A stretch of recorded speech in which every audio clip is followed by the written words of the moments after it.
दोस्तों, उस वक्त मैं दुबई में था और मुझे अचानक 500 दिरहम की बेहद शदीद ज़रूरत पड़ गई। मैं बड़ा परेशान था कि मेरे पास कोई ज़रिया नहीं है।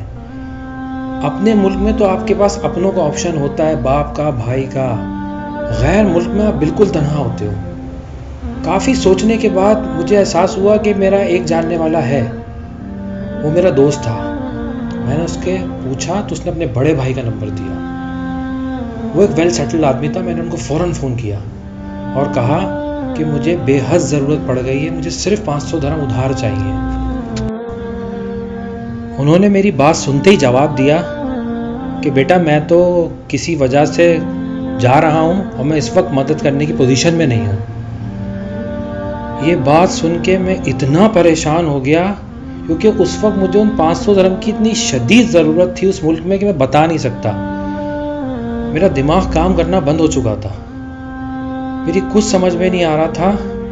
मैंने अचानक अजान की आवाज़ सुनी और कभी ना कभी किसी के मुंह से सुना था कि अल्लाह मदद करता है, दिल से मांगो तो। मैं बिना सोचे समझे मस्जिद चला गया। वो मगरिब का वक्त था, मुझे याद है।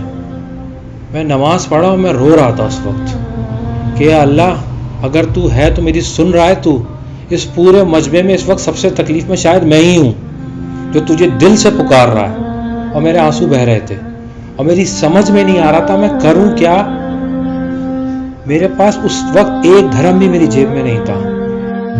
मैं मस्जिद से निकला, मेरे दिल में एक अजीब सा ख्याल आया, तू एटीएम जा। मैं कह रहा हूँ एटीएम? बस मेरे दिल में एक ही ख्याल आ रहा बार बार, तू एटीएम जा। और मुझे एटीएम में क्यों जाऊंगा, मुझे तो पैसे ही नहीं है। लेकिन मेरे दिल से बार बार एक ही आवाज आ रही थी, तू एटीएम जा, किसी भी एटीएम चला जा। बड़ी मुश्किल से मैं गया, पहुंचा, मुझे एक एटीएम दिखा। मैं उसमें कार्ड डाल रहा हूं लेकिन मुझे फीलिंग आ रही है पैसे तो है ही नहीं। फिर मैं बड़ी हिम्मत करके एटीएम कार्ड उसके अंदर इंसर्ट करता हूं और उसमें से पैसे आ गए।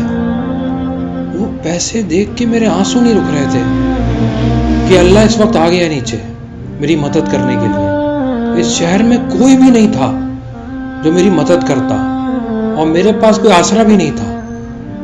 उस वक्त वो अल्लाह ही था।